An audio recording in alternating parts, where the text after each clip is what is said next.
Mate, the Railway Stakes is an absolute cracker. Yeah, I guess you could say that. Choo-choo, all aboard. Railway Stakes, we've got the Ascot Carnival. Oh, gee whiz. It's been a big season for us drifters. Will we find the winner in the Railway Stakes? Well, we both like the same thing at a decent price. Couldn't believe that that's the one you found. But, you know, sometimes it's good to kind of land on the same thing, you know? Absolutely, particularly if it wins. Yeah. When it wins, sorry. Yeah, because there'll be some green ticks on our Ned's profiles. Absolutely. So we'll be sharing that bet on our Ned's profile. So keep an eye out. You can follow us in. And you can do everything else with the good people at Ned's on their app. Get a bit weird and exotic. Same race multis, all the good stuff. But what are you really gambling with? For free and confidential support, visit gamblinghelponline.org.au.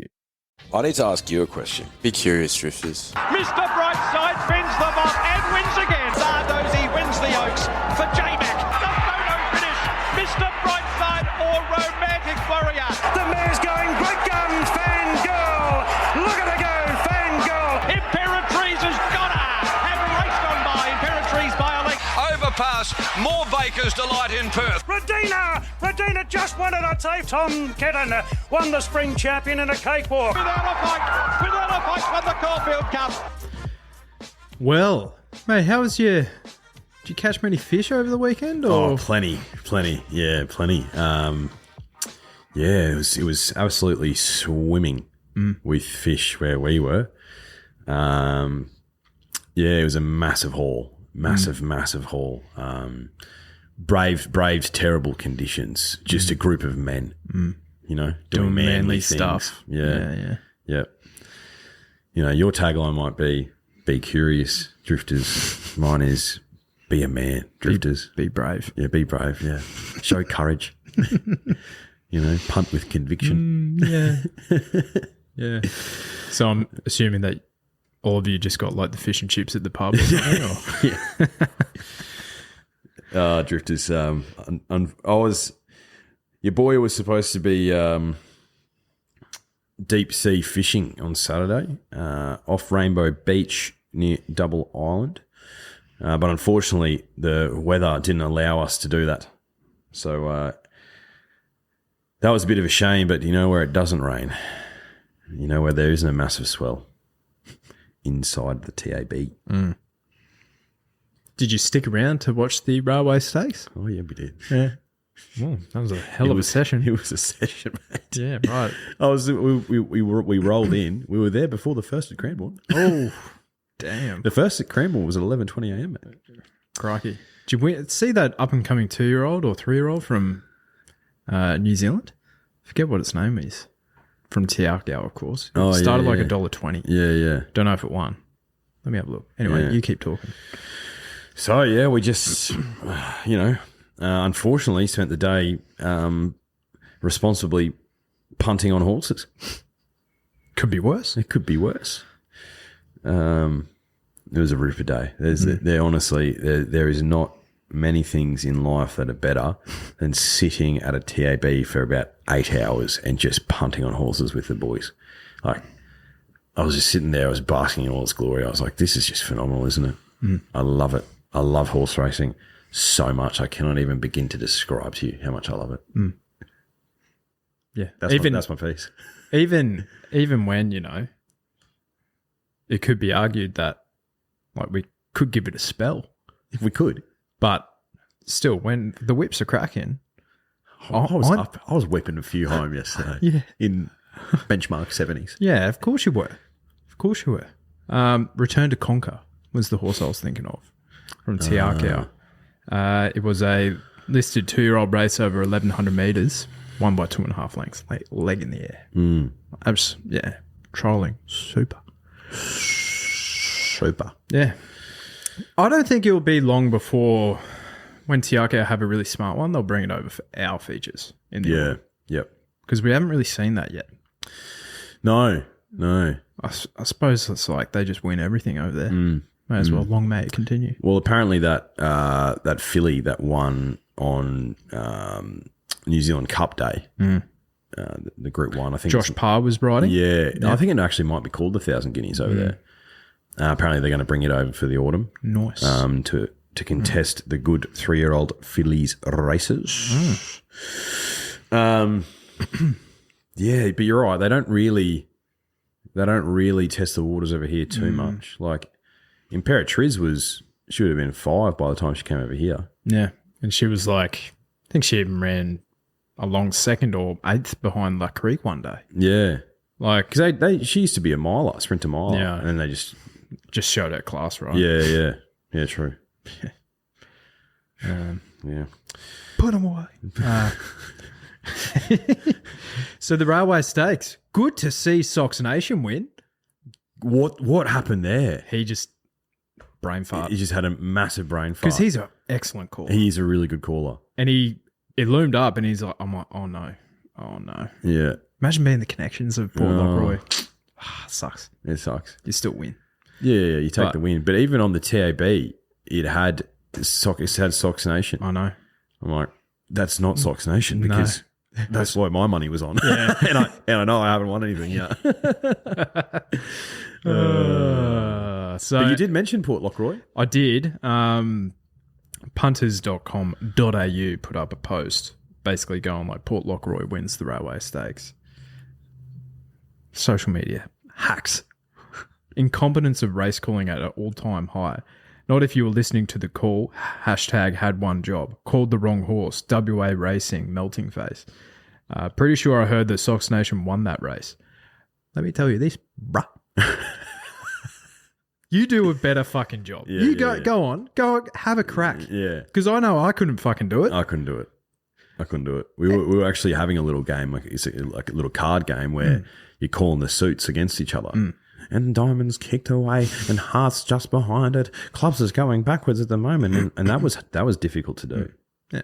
And, because the amount of times that he gets spot on, and I feel like we talked about this last week, they just dive on the line there. Oh, Storyville again. And he calls the right one home. Yeah. He's just had, you can tell, he's just had an absolute blunder, but doesn't change my reputation of it. Darren Flindell called the wrong horse home in the first. Yeah. And he said, I think I've got the wrong one in the frame there.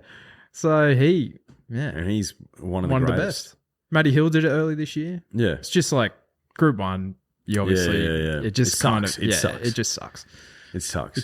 I've never seen one like that before. Yeah. Where it's just a complete and utter blunder. Yeah. And no one would be harder on himself than him. Yeah, exactly. Darren McAllister? Is that his name? Yeah, I think so. Yeah. But there's McGilvray or something? Yeah. I notice in WA, because, I don't really punt in the Wild Wild West drifters, but on occasion, when the occasion calls for it, there are a lot of yellow silks there. A lot of yellow silks. So I could understand if he mistook Port Lockroy for another horse in yellow silks, but Sox Nation did not have yellow silks. They were red, I believe. So he's just had an absolute nightmare. Yeah. There's a weird stat going around with that race that literally every single edition since like 2007 or 2008, a horse with 53 kilos has won it. Oh, really? Yeah. And Port Lockroy, tick, 53 kilos. I think he's the first interstate horse. I saw the leg up. This first Eastern State horse from, 2017 or 2016 or something? Yeah, right. So, but his form was very good. Yeah. Like, 5th or 6th home in the Eagle at 100 to 1, but he ran well above his price there, obviously. I had a saver on him. Did you? Yeah. So, had a nice little win on him, which was nice. He was $14 when we were talking about him on Wednesday. Started at 8, so the market support was definitely there with him. Still got his nuts as well, Port Lockroy, interestingly enough. He's always shown talent, and I think because he was running in derbies as a 3-year-old, wasn't he? Yeah, I think so. So they've kind of found out that that's not his not his cup of tea. That's not him. Port Lockroy, very impressive. Yep. Sox Nation, she 3 wide, no cover. Yeah, doing it tough. Yeah. So, but she was still only beaten 2.5 lengths. Yeah, no, she ran well. Yeah, light infantry man. He started $3.60. Yeah. Oof. Yeah. That's tough. I thought he could definitely win. I definitely thought he could win. But I was like, bro's, everyone's jumping on him. He's had one win in Australia on a deck that had just been exposed to some rain. J-Mac, Long Flemington Straight, took some riding. Like Ascot, just so for me, that was, obviously after the fact drifters, toxic. But like, I didn't have a cent on him. A lot of people did though. Yeah, well, I put Lockroy on my profiles, so you're welcome. You know what I mean? I also put Sox Nation there, and I also put Lekvard on there. She was flat, unfortunately. I'm actually checking the stewards report as we speak to see if there was anything wrong with her. Nothing. Nothing. Yeah, nothing there. Which, is good to see, but I thought she was flat. What were your thoughts on the gong? Gringotts just absolutely brained them.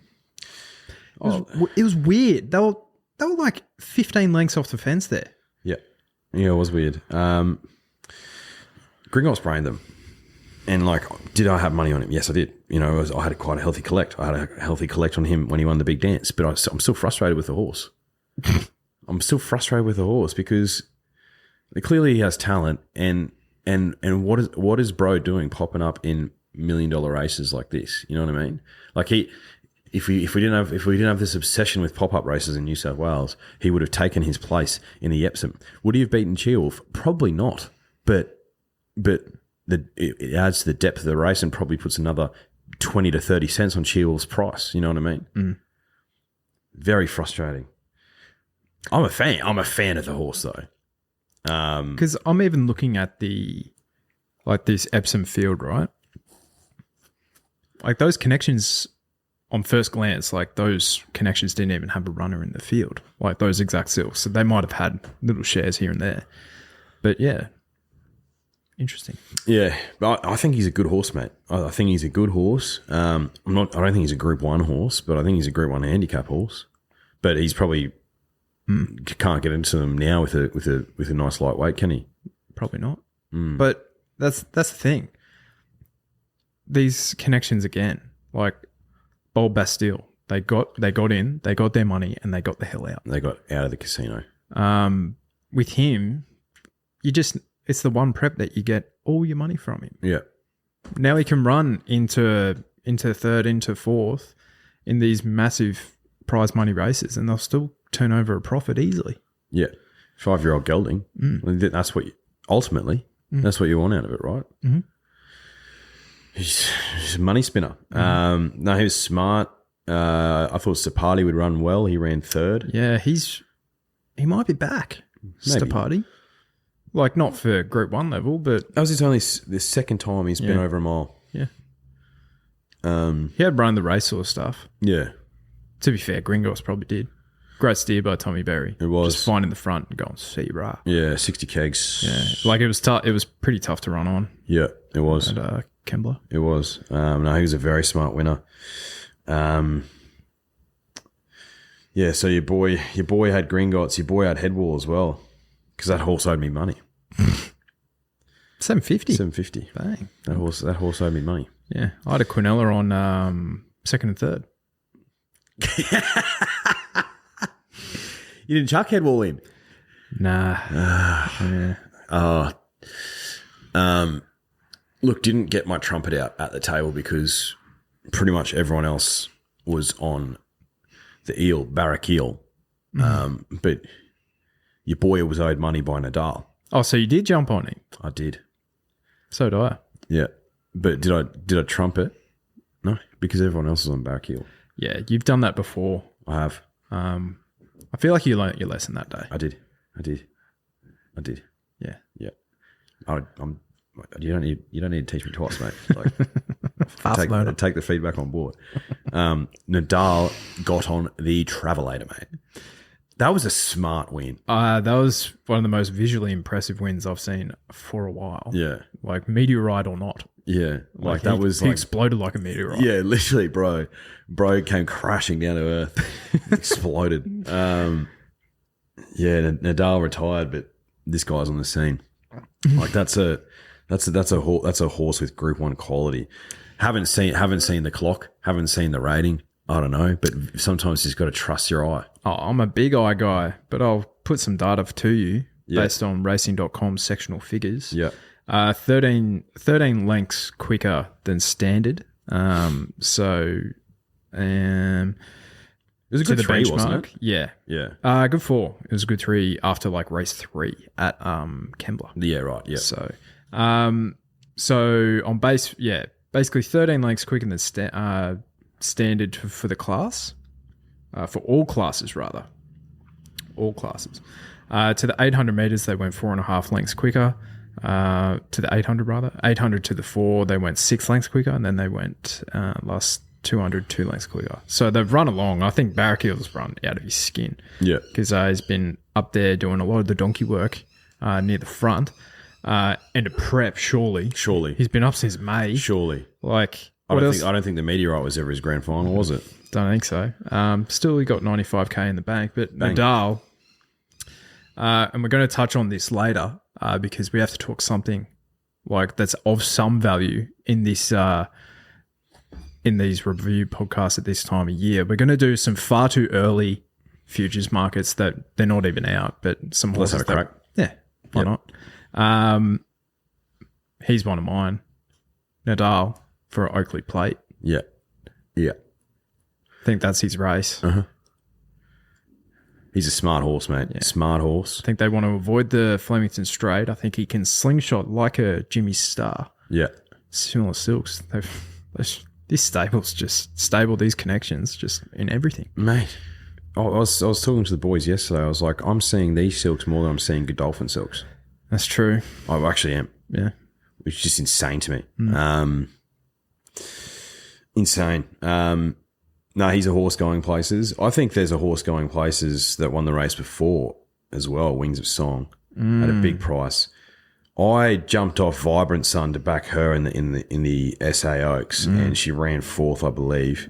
And I saw her in this race. Same. And just like, oh, Wings of Song, interesting. And just completely glossed over it. Ended up backing Brazen Lady. Same. I thought, to be fair, on the corner, I'm like, oh, she's going to finish last. Yeah. And then she really got through her gears. I'm like, hello. Yeah.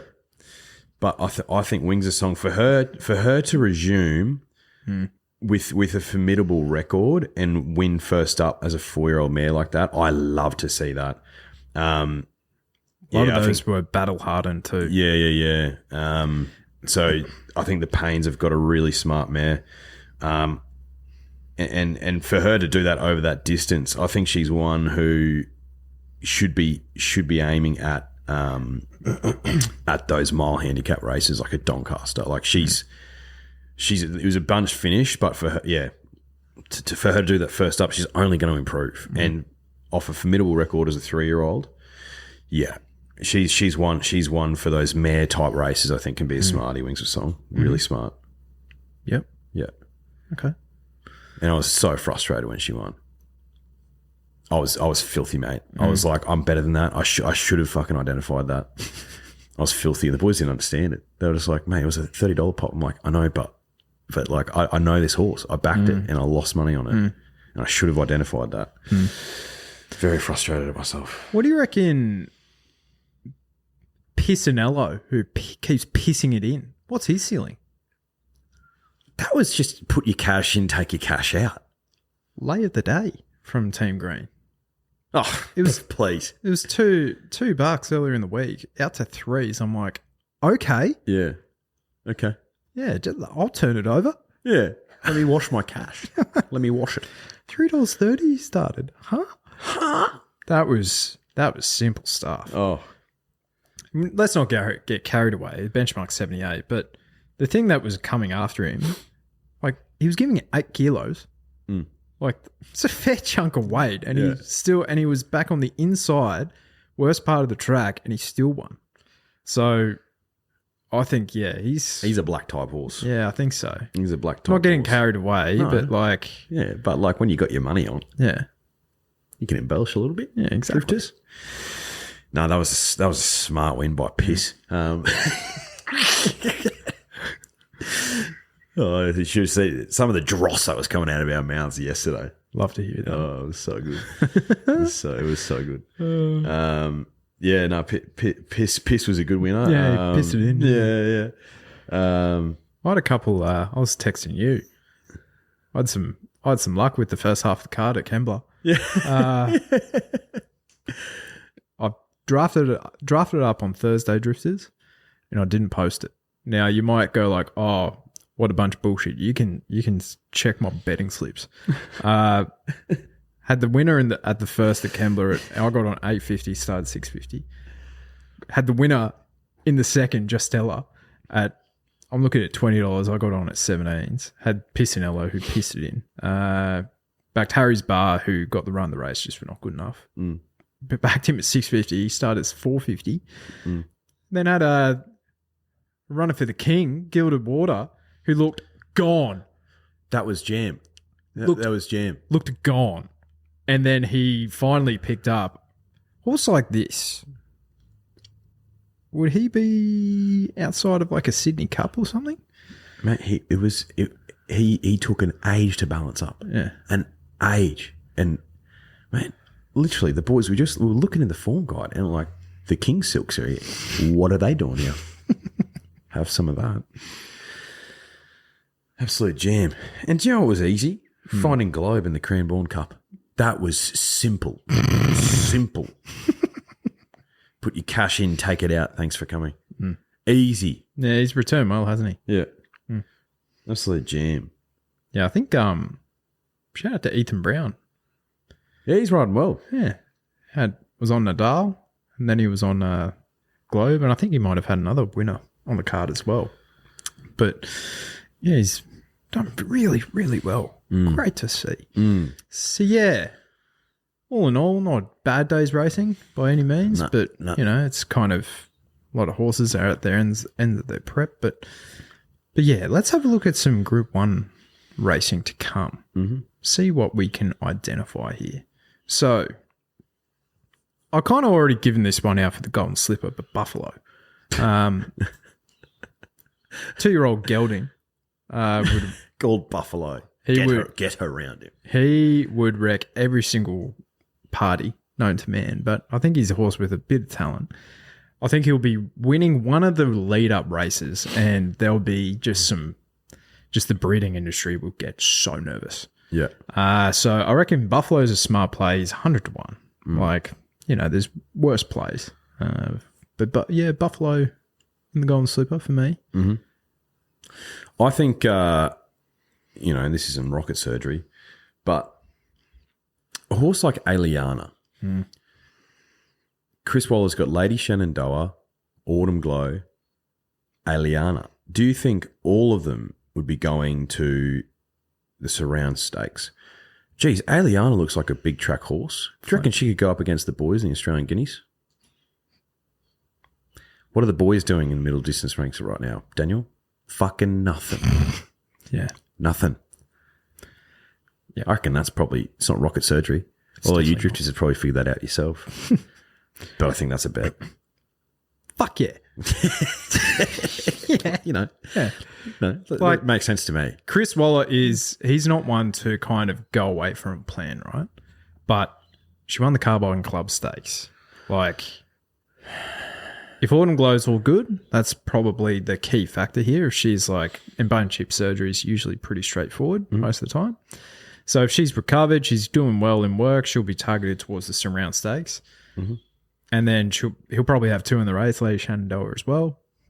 Who knows if Autumn Glow was actually going to beat Lady Shenandoah that day. Like, she absolutely brained him. So, but yeah, I think knowing Chris, he'll surely split him up. Why wouldn't you? Why wouldn't you? That's well thought. Yeah. Look, I think if Antino wins the Hong Kong Mile, geez, the $2.5 million on offer for the All-Star Mile looks all right. That looks all right. We've been big supporters of, I guess, Joe Pride in the fact that he goes the traditional path. I have a feeling he might try and get this horse on his Melbourne leg just to see how he goes in the autumn. I could see him You could see Cheer Wolf in an All-Star Mile. Yeah, I could see Cheerwolf in an All-Star Mile. It looks like a Flemington horse to me. I don't know. Cox Plate's different, though. Yes, very different, but it'd be nice to know if he could handle that way. I think he can. Yeah. He looks like a horse who can balance up. Yeah. What about our sprinting handicap races? Like a Newmarket handicap down the straight. Are you thinking a filly in some red and white silks could be a Newmarket handicap horse? Yes, mate. Isthmus? Yeah. Yeah. Yeah. Yeah. Yeah. She was the immediate one I thought of. It makes sense to me. The daughter of Shoals. Yeah. She owes us nothing. Zero. Isthmus didn't even owe us anything prior to her racing that day, being the daughter of Shoals. Mm-hmm. She owed us nothing. Zero. 12 to 1. 12 to 1. Didn't start that price. She sure didn't. But that's what we picked out. I reckon she could be a good Newmarket handicap horse, that filly. Mm-hmm. Because if you're looking at our sprinting ranks at the moment, if you're looking at the cream of the crop, and the cream of the crop, are they that much better than Isthmus? I don't think so. Is their rating a lot higher than Isthmus's? Yeah. Yeah. Who's the right to party in her Newmarket? Yeah. Could be a good one. And she has never been one of mine. Never. Oh, actually, she has been one of mine plenty of she- times. yeah, Yeah, yeah. definitely. Never one of mine. No. Never. So I think, if you're looking at Newmarket handicap markets, Drifters, there's two mares there in the same silks. Here's one for you. We were talking about him just before. Obviously, yeah. I think the one I would be most confident in is Nadal in a Oakley Plate. Mm-hmm. I think he'll open up favourite for that race now, though. Yeah, So probably. if he opens up like $4, then no way. No way. But I'm thinking towards a Galaxy. Maybe Piscinello could piss it in there. The Galaxy can be pretty thin. It can be thin. Just like Sunshine in Paris should have won it this year. Mm. Who beat her? Oh, Zapateo. Yeah, that hurt us deeply. What price does Without a Fight start in the Tancred Stakes? See, that I wouldn't get interested in that because he needs it dry. If it's wet, he's no got good. no chance. So why would I invest early with a horse like that? Because you're gambling on the weather. Yeah. That's not a smart thing to do, Drifters. No. We gambled on the weekend and we lost significantly. In terms of fishing. Yeah. Okay. No, good point. Well, we're talking about Cheerwolf then. If he's an all-star mile horse, is he not an Australian Cup horse? Yeah, potentially, but what did he do? He went mile, didn't he? Doncaster into a King Charles. Yeah. You want to see this horse over 2,000 metres, don't you? Yeah. Seems like something Joe would do. Yeah. Australia Cup. Maybe. Because Australia Cup's been thin. Very thin. very thin, and he's going to be in the Queen Elizabeth via Sistina. I wouldn't want to be taking that horse on over 2,000 metres at the moment, mate. I wouldn't want to be taking her on. True. I reckon Joe is the type of character that would, though. Just go like, all right, where is this fucking thing at? yeah, I actually want to find out. Yeah. Because it's like, all right, I'll brain him in the mile. Yeah. What does this thing have at 2,000 metres? Yeah. I want to find out. Yeah. If I'm going to win a Cox Plate, I need to find out sooner rather than later. Exactly. And it's like, I don't think he won't be going to Queen Elizabeth. So, but how far out is a Queen Elizabeth? So 2 weeks out from Australia Cup. So I think Cascadian might have ran into like 4th or 5th after winning the Australia Cup. Yep. Pride Jenny obviously won the Queen Elizabeth after leading the Australia Cup. Yep. So it's been proven to happen. The best thing about the Autumn Drifters is the Golden Slipper. But we were talking about Buffalo before, 100 to 1 in that market. Because we don't really know. Not yet. Not yet. Stormboy put his hand up, I think. Whenever the Magic Millions is. Yeah, no, but prior to that. Because he started around this time and he started about $2 at Randwick one day. Yeah. And I was like, well, I'm going to have a spec Yeah. that this thing's really good. And then he won by 6. I was like, Well, that ticket's looking good. And it would look great. But then he obviously did nothing. So, Yeah, bro's in the UK now. What the hell? yeah, I know. Crazy. Sydney Cup. Yeah, Gilded Border. Yep. Trying to think of others. Oh, Vauban. Honestly. I just think that's such a strange purchase. 2 million. You're basically saying like we need to win. We need to win at a minimum a Sydney Cup, basically, because otherwise, Jesus. Sevilla Sustainer is $2 in Queen Elizabeth markets right now. Cheerwolf $7. $7, I think he would be the play.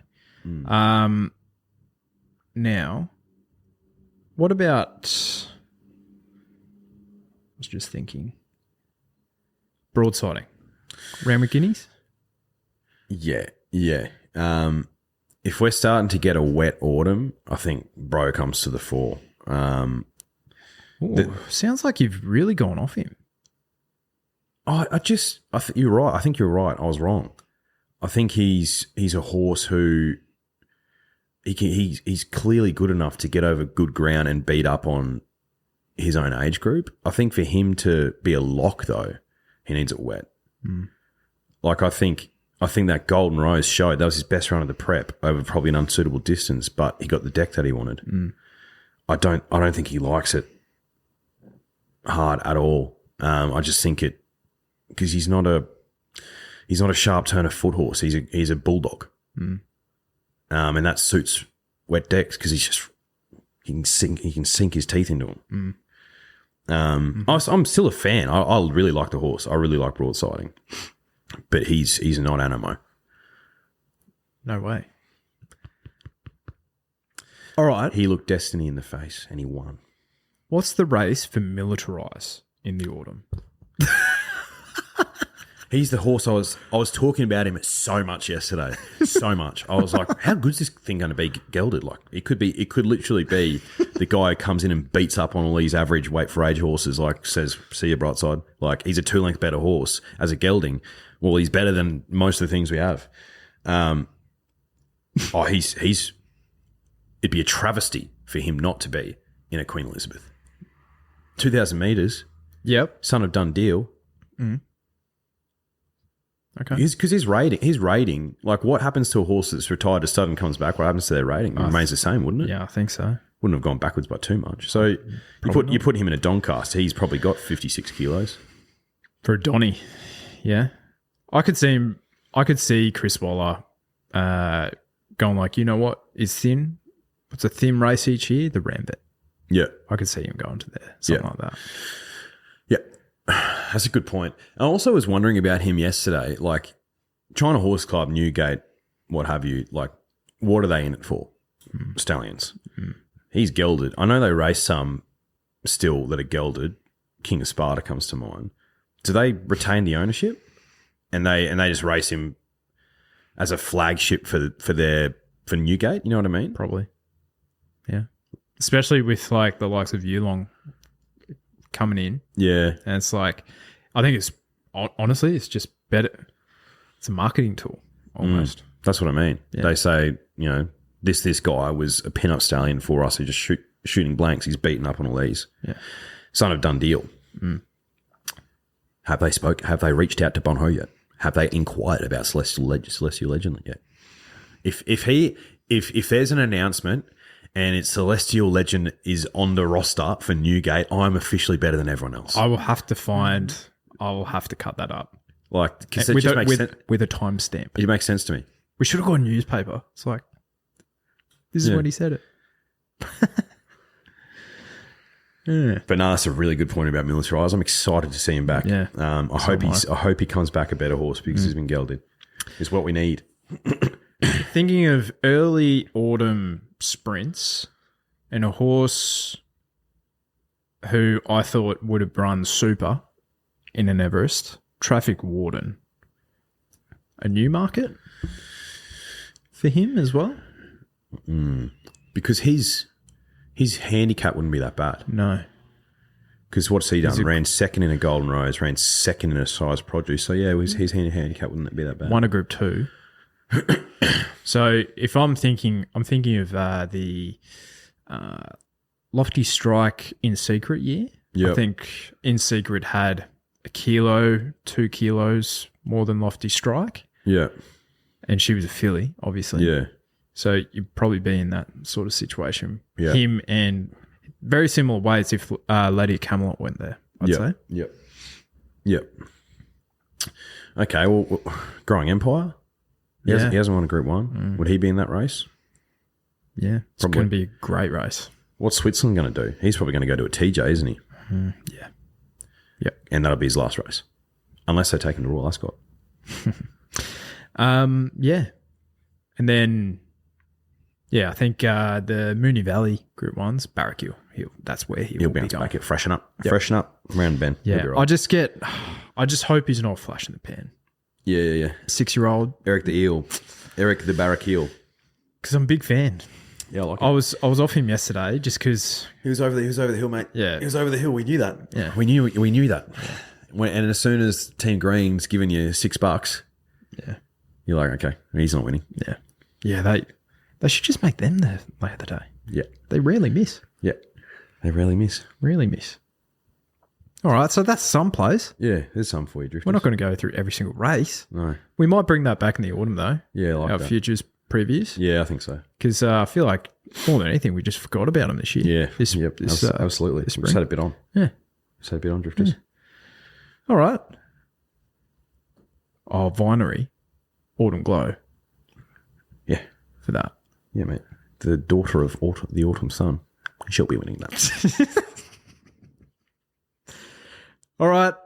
That's all. We'll see you Wednesday. What is it? Winterbottom next week? Yep. Oh, yeah. I believe Overpass is going to that. But he hasn't raced since Everest Day, has he? Oh, fuck. He has. Lol. All right. See you, Hooroo. Drifters.